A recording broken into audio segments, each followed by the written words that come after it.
Welcome to section 5.2. Ooh. We're going to be looking at the definite integral. And we're going to learn some shortcuts on finding the limit of the sums from last time. Okay, so we're going to introduce this notation. It looks like a fancy S.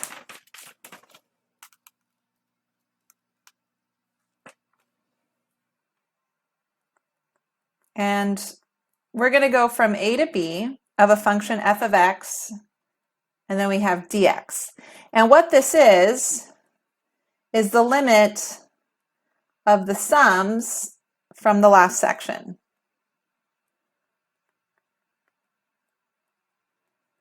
All right, so we have a shorthand way of writing this giant limit in sums, and we call this part, what we say this is the definite integral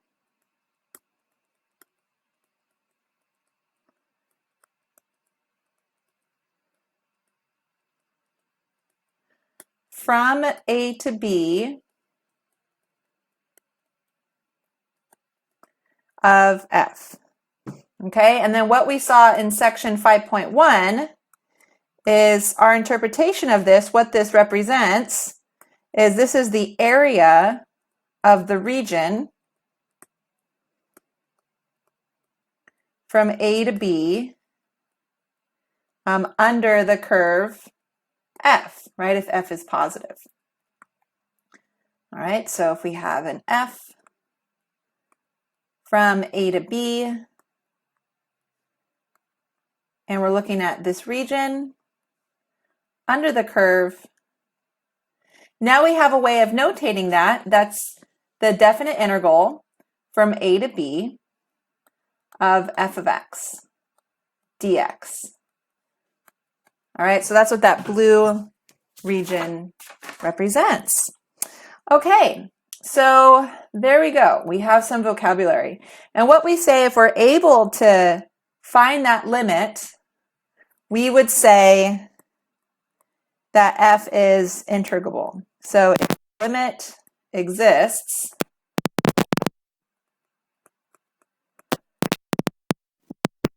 we say f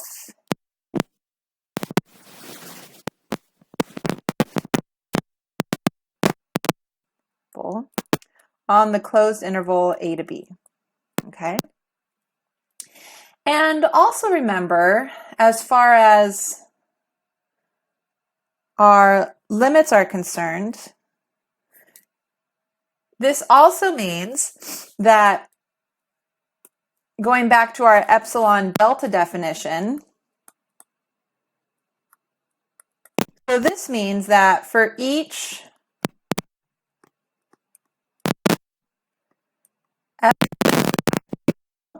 and we're going off to infinity, so that means there is an integer big N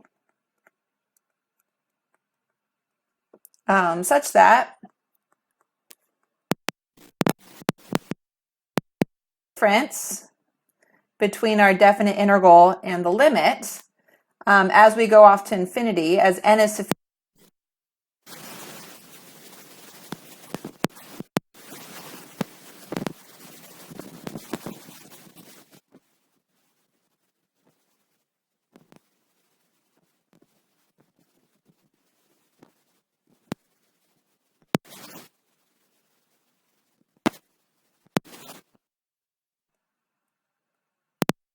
All right, and again, for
like the argument of the integral.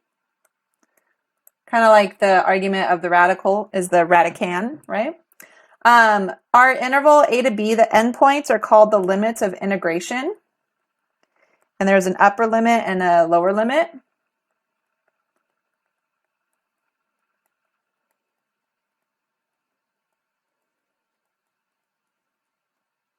A is the lower limit. B is the upper limit.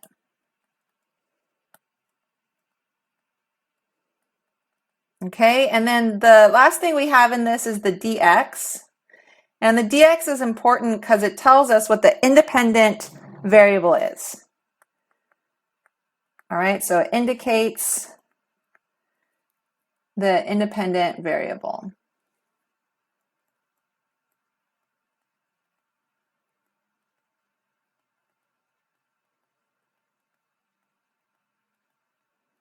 All right.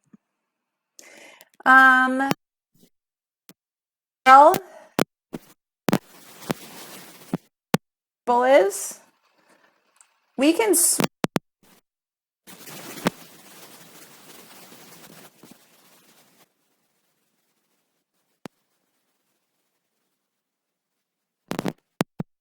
variable to whatever, which is the same as the integral of f of t dt. Okay. And the final thing, our last definition for now, is when we're taking, here, let's go back here. When we're taking all the way back, this limit, right? Where this is the height of the rectangle and that's the width of the rectangle. So each one of these represents an area of the rectangle. This sum of all of our rectangles is called a Riemann sum. So let's write that out. So this sum of the areas of all the rectangles, right? So x sub I star is any value in that ith interval. This is called a Riemann sum.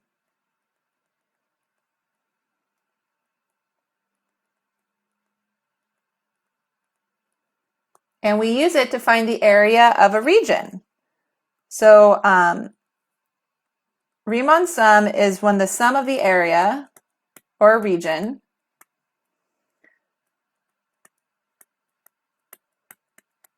is estimated with rectangles. So a sum of area of rectangles used to approximate a region. That's what a Riemann sum is. Approximate a region. Okay? All right. So good. So a couple definitions to start us off.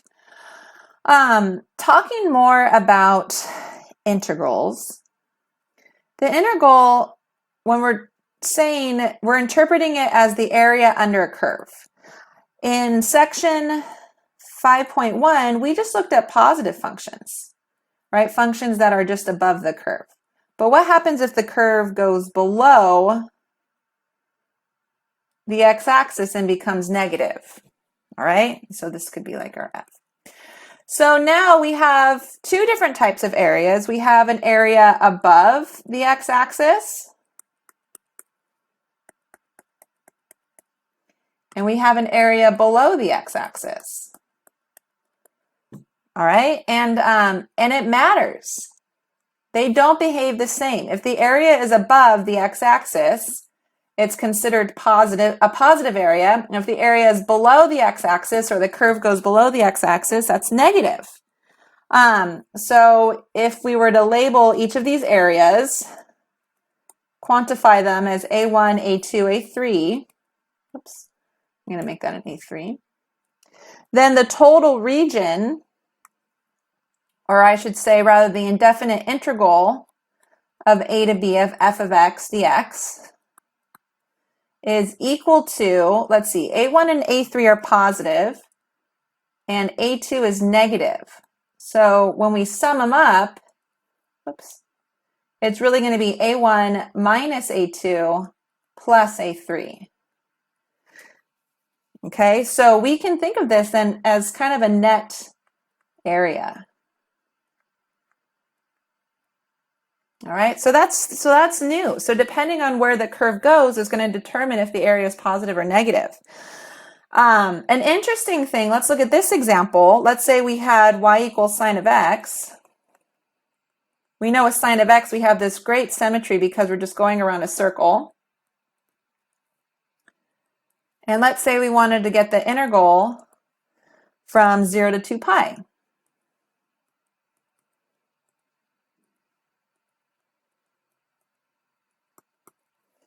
Okay, so I'll just do this as best I can. They're not too shabby.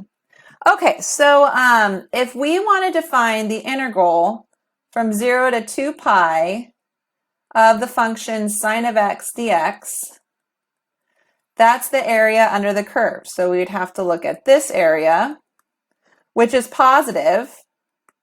So we can call that a1. And then we'd have to look at this area and add it up to with a1. So this could be called a2, and it's negative.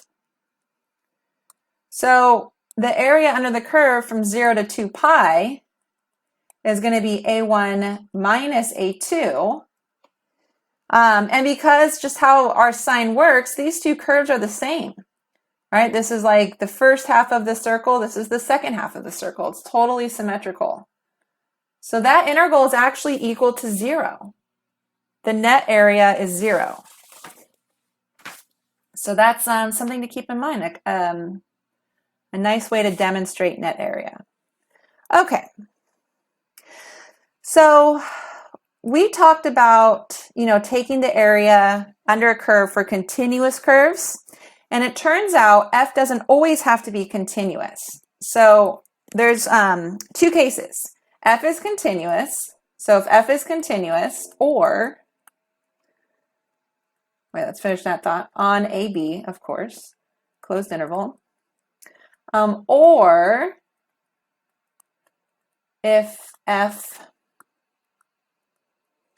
has only a finite amount of jump discontinuities,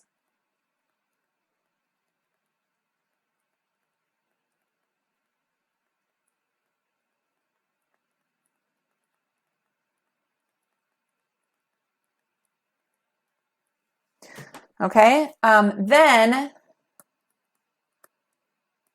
we can take the integral of f on AB. Integral on AB. All right, so essentially that means we can find the area under the curve. So for instance, AB, closed interval is important because if it was an open interval, we could have an asymptote, right? And then we wouldn't be able to integrate underneath the vertical asymptote. But it's a closed interval. Let's consider a function that has a lot of jump discontinuities. So something like a step function. All right, so we have a finite amount of jump continuities, and our function f, we can still take the integral of function f over AB because it's just going to be the area under the curve. But the area under the curve is just going to be all of these rectangles, right? And that's something we could definitely calculate. Okay, so we either have to be continuous or we can have a finite amount of jump discontinuities. All right, so how are we going to be able to evaluate these definite integrals? Well, we're gonna learn a lot of different ways, but we're gonna focus on two methods for now. So we can evaluate the region under a curve, or we can evaluate integrals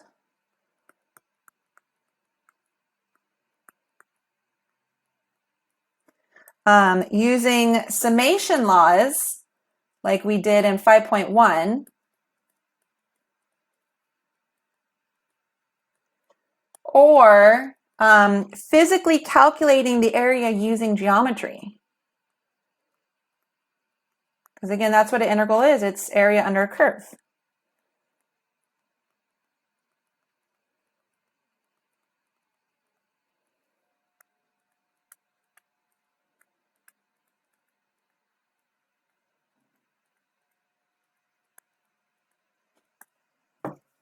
Okay. So we're going to practice examples of each. We're going to start off by using summation laws. Okay. And another way of saying that is evaluating Riemann sums. So let's see how everything ties together. So we're going to evaluate the Riemann sums. So again, that's adding up the area of all the rectangles. Right? So that's that summation notation. And we're going to do that using the following. And we just have some properties of summation notation. So the first is the area, the sum of I. All right, so for instance, if we are going I equals 1 to 100, this would be telling us to add up the numbers 1 through 100. And the formula for that is n times n plus 1 over 2. We can also look at the sum of squares.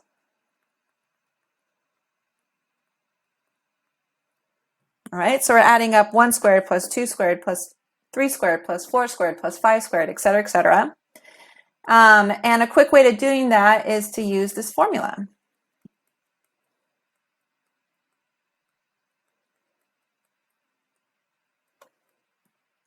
Okay, and then we also looked at the sum of cubes last section. And we'll write out the formula again. It's n times n plus 1 divided by 2, and we square it. All right, so essentially how this works, let's just do a quick example. If we wanted to add up the first 5 numbers, right, so 1 plus 2 plus 3 plus 4 plus 5, right, we can do that in our head. Let's see, 1 plus 2 is 3, plus 3 is 6, plus 4 is 10, plus 5 is 15. Okay, or we can use our formula, which is n is 5, times 5 plus 1 over 2. So this is 5 times 6 divided by 2, so it's 15. All right, so that's how the formulas are working, okay? And we can see it would be very handy when we're just adding up the first 5 numbers. That didn't take us too long. But if we were wanting to add up the first 100 numbers, then the formula would definitely come in handy, okay? All right, so that's how these formulas are working. Whatever the top number is, for instance, if we're adding up the first 9 cubes, n would be 9 in that case.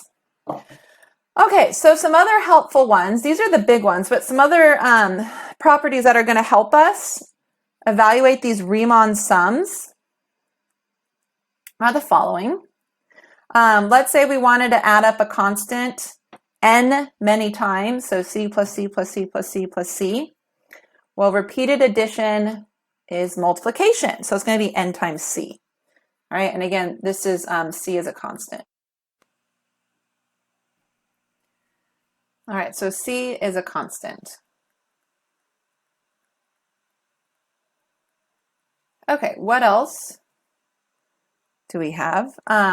So the sum from I equals 1 to n of c times some function or some term, right, a to the I, where c is a constant. And we saw this last time too. If we have a factor that's not dependent on I, we can move it out front and worry about it later. And we saw a little bit of that in 5.1.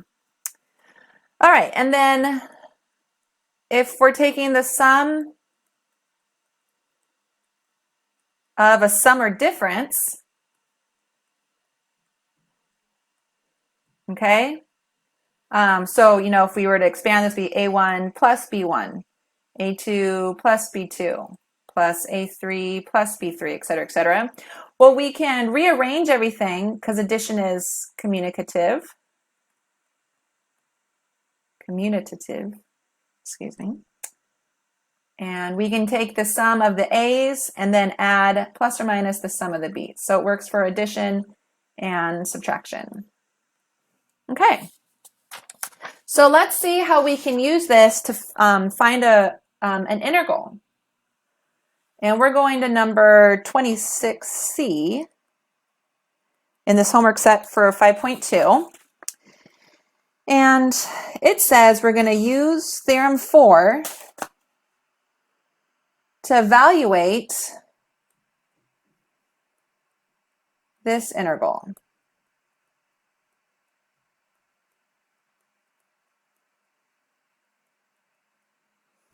All right, so I misspoke. It wasn't a Riemann sum, because Riemann sums means we have to have an n. But we're going to use the general Riemann sum. Okay, so when we're going from I to n, and then we're going to send n to infinity.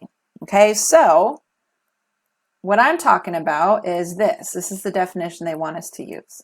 So we're going to take it, the limit as n goes to infinity of this Riemann sum.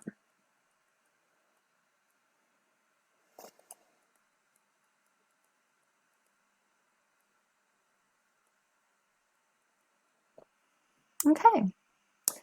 Well, let's hop to it. So let's figure out, well, we know, okay, so let's figure out everything we need to know.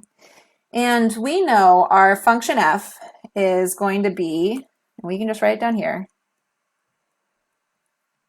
It's the area under the curve we're evaluating. So it's going to be x squared minus 3x. Delta x, well, we're still looking at the area from 0 to 4. So remember, we do b minus a divided by n. So delta x is going to be 4n. All right, and then the last thing we need is this x sub I star. And remember, it can be any point in that ith interval. I'm just going to do the right endpoint. So remember how we do that. I'll just write it right here. It's the starting point A, which is 0, plus I delta x. So in our case, it's going to be 0 plus I 4 over n. Okay, so let's put in everything. So again, we're trying to evaluate this, and we're evaluating it using this definition, because that's what the instructions are. It's important to follow instructions. So we're going to be fooling around with this expression, and we have to figure out what it is. Okay, so f of xi, here's our f function. Our input is going to be, I'll write 4ni. There's lots of ways to write it. I'm just going to choose to write it like that. And we're going to plug it in here. That's what this means, 4 of x sub I. So actually, we're definitely going to need some brackets.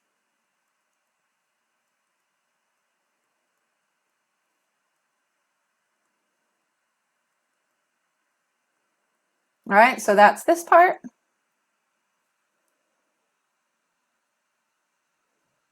I need even more brackets.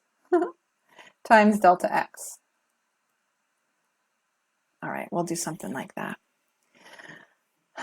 Okay, so what can we do? Well, notice before I start multiplying and cleaning everything up, this 4 over n, the delta x, it's a factor, right, in this product right here, and it doesn't depend on I. So we just went over a property that tells us we can move that outside because it doesn't depend on I. So let's do that before we multiply through.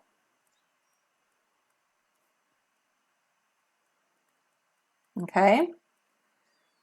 And now we can square it. We'll clean this up a little bit. So it's going to be 16 over n squared, I squared, minus, let's see, it's going to be 12 over ni.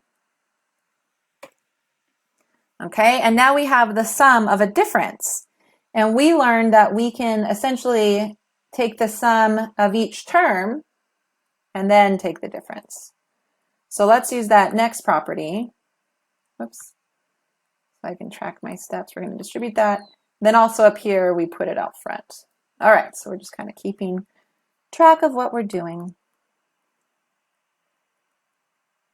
All right, so the sum is I equals 1 to n of the first term minus the sum of the second term. Okay, and then do you see what we can do next? We again have something that's not dependent on I, a factor that's not dependent on I, so we can move it to the outside.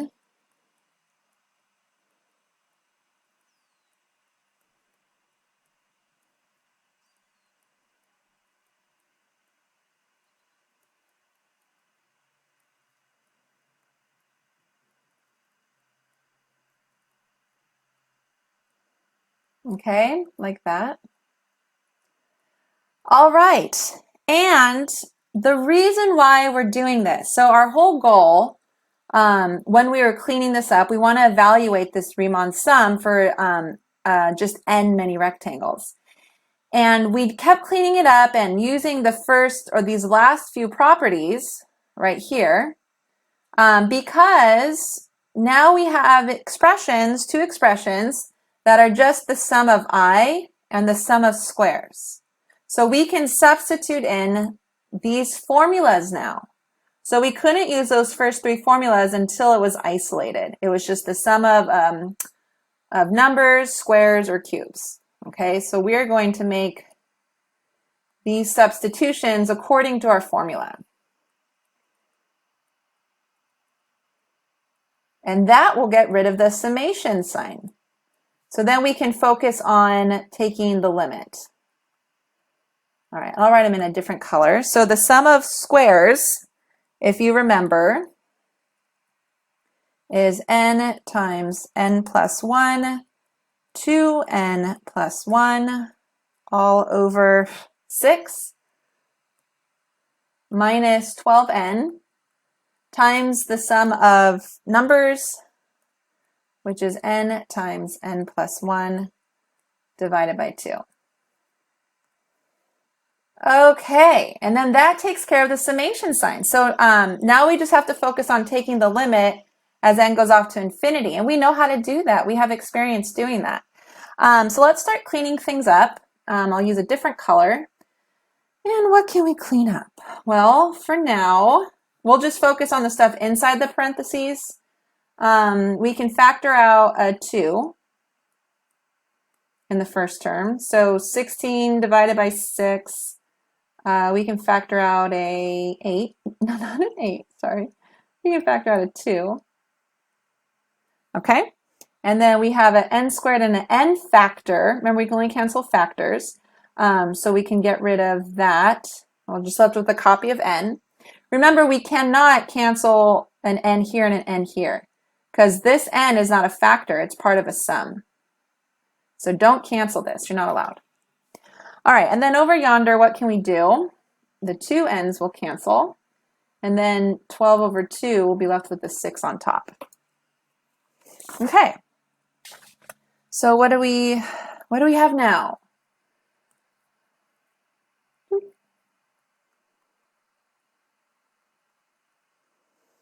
Okay, so I'm going to kind of brainstorming a good strategy. There's definitely more than one way to do this. I'm going to FOIL this out. I'm left with n on the top. So this is going to be 2n squared plus n plus 2n is 3n. And then plus 1. Okay, and then on the bottom we have 3n minus. Denominator totally went away, so it's just minus 6 times n plus 1. Okay. And now let's go ahead and distribute that 8.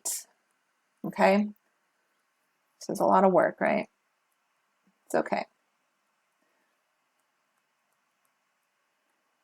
So 16n cubed plus 24n plus 8 all over 3n minus, I'll distribute the 6 too, 6n plus 6.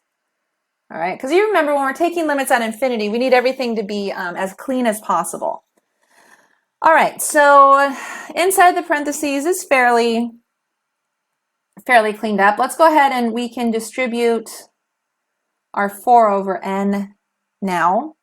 Okay, we're going to distribute it to the first term and the second term. So essentially everything in the numerators we're going to be multiplying by 4. And everything in the denominators we're going to be multiplying by n. So let's see what we get. All right, so I'm going to distribute the 4 to the 16.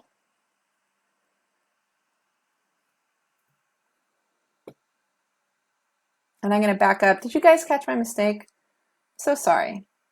It's a little bit more difficult when we do it in a video lecture. You guys can always yell at me in class, but it's hard during our online lectures. N times n is n squared. All right, and then 4 times 24. And then 4 times 8. Okay, and then in the bottom, we're going to distribute the n here, or just multiply, right? So 3n squared. And then we'll distribute the 4 here. And then this looks a little bit wacky. I'm going to put parentheses on around it. Okay, so then we have negative 6n minus 6 was that weird notation. But I'm going to distribute the 4 to the 6n plus 6, and I'm going to just leave the minus outside for now. So 4n, 24n plus 24, and then on the bottom we're going to have n. All right. So good. So at this point, what we can do, we don't necessarily have to combine the fractions. We can just go right into our strategy for taking limits at infinity. Do you remember the strategy?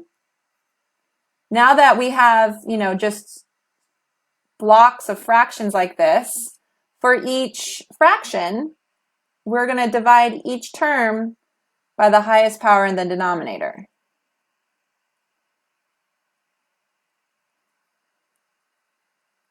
All right, and over here, the highest power is just n, so we'll divide everything by n. Okay, so I'll write an additional step. You can definitely take the limit if you want to skip this part. So the n squares cancel, and then we'll be left with 96 over n, and then 32 over n squared. And then on the bottom, we just have the 3, because it cancels. That's how we designed it. Then over here, we'll have 24 plus 24 over n divided by 1. All right, and then when we take the limit as n goes to infinity, by theorem, we know that anything that has an n in the denominator is going to go to 0. So what are we going to be left with? We're going to be left with 64 plus 0 over 3 minus 24 plus 0 divided by 1, which is just 24. Okay? All right. I'm going to do this subtraction. We're almost done, right? 24 times 3 is 72. And so we're looking at negative 64 minus 72 is negative 8 over 3. So there it is. That was a ton of work, right? But we got it. We figured out that the area under the curve from 0 to 4 of x squared minus 3x is negative 8/3. And that's the exact area. We're not estimating it or taking approximation. That's the exact area. And again, we did that by evaluating the Riemann sums and then taking the limit. That was crazy, right? And then let's draw a quick picture. This is like a bonus round. So again, we said that our function was x squared minus 3x, and we wanted to find the area of the region from 0 to 4 under that curve. Okay, so I'm just going to graph x squared minus 3x really quick. I know x squared minus 3x, I can find the zeros pretty easily, the x-intercepts, by factoring. So the zeros of our parabola are 0 and 3, okay? And again, this is just using the fact that I know what parabolas look like. And then this parabola is positive, so it's going to be a happy face, right?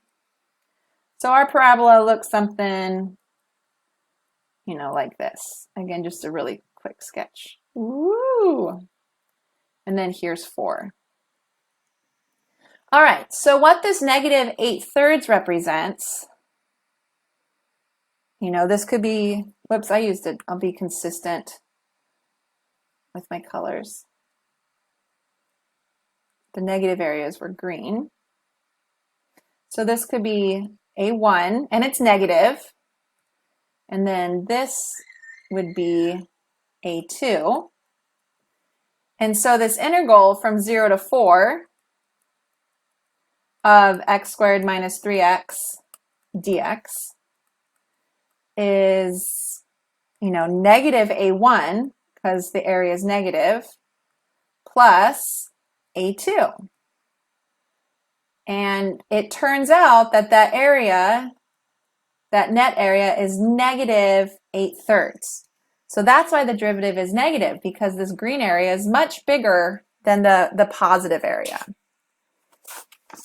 Okay, so there you go. So one way we can solve these definite integrals for now is we could evaluate the Riemann sums using all of our limit laws and our summation laws. Really the summation laws, and then we take the limit. Another way we can do it for now is by using geometry. Okay, so for instance, if we had negative 3 to 0 of the square root of 9 minus x squared dx, let's use geometry to evaluate.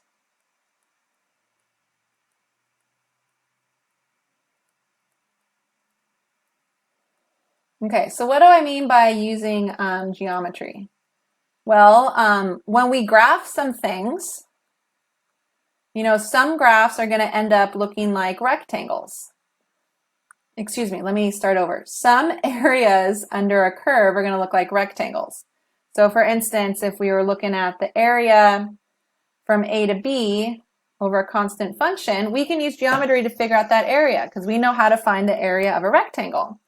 If we had another linear function, something like that, and let's say we wanted to find the area, let's say this was A to B,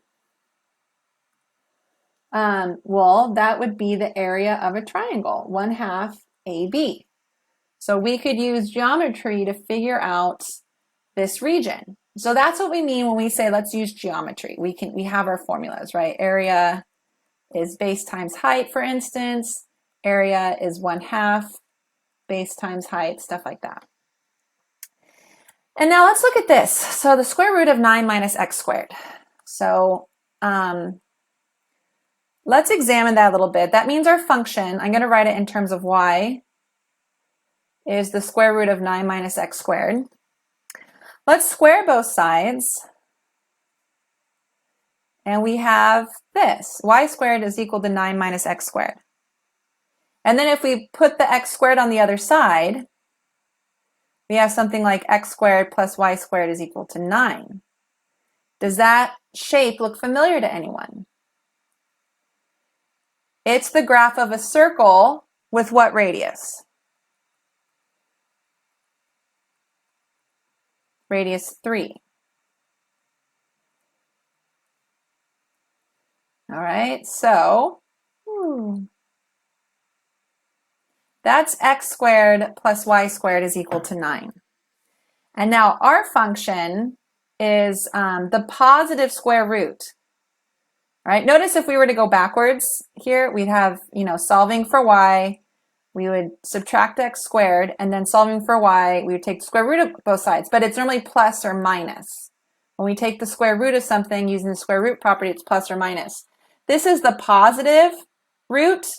The bottom half of the circle is the negative root.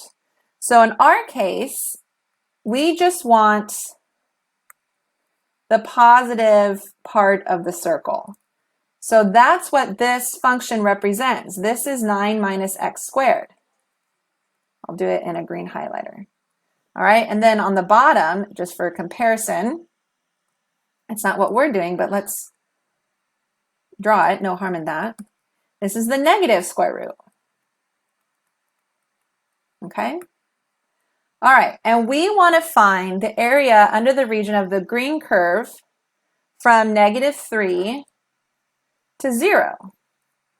So x equals -3 to 0. That's what this problem is asking us. That's the integral, that little shaded region right there. We're dealing with a circle. What's the area of a circle?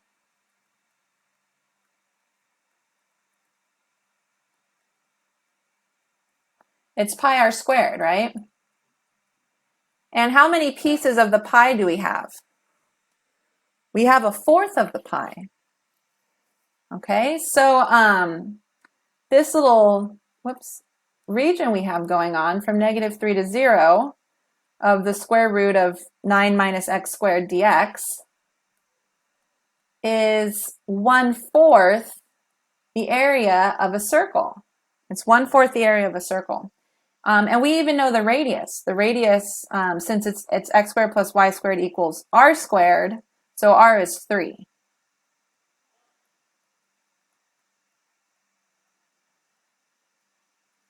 Okay, so we're looking at 9/4 pi. So we were able to evaluate that integral, again, using geometry. So there you go. Let's try another one. This is one you guys can try. This is number 36. So again, feel free to pause. And what are the instructions on 36? Because we know instructions are important. 36 says, evaluate the integral by interpreting it in terms of areas. All right, so that's telling you use geometry. All right, so we're looking at the integral from 0 to 9 of 1/3 x minus 2 dx. All right, so just as before, go ahead and graph that and then see if you can interpret those regions as areas. Okay, so let's see how you guys did. So we have to go from 0 to 9. So I'm going to plug in those points. 1, 2, 3, 4, 5, 6, 7, 8, 9. All right, because we're taking the integral from 0 to 9. All right, and then at 0, we're starting. Our function again is that 1/3 x minus 2. When x is equal to 0, we're looking at -2. So that's where we're starting, okay? And then what else? At 9, when x is equal, so f of 0 is -2. F of 9 is going to be 3 minus 2.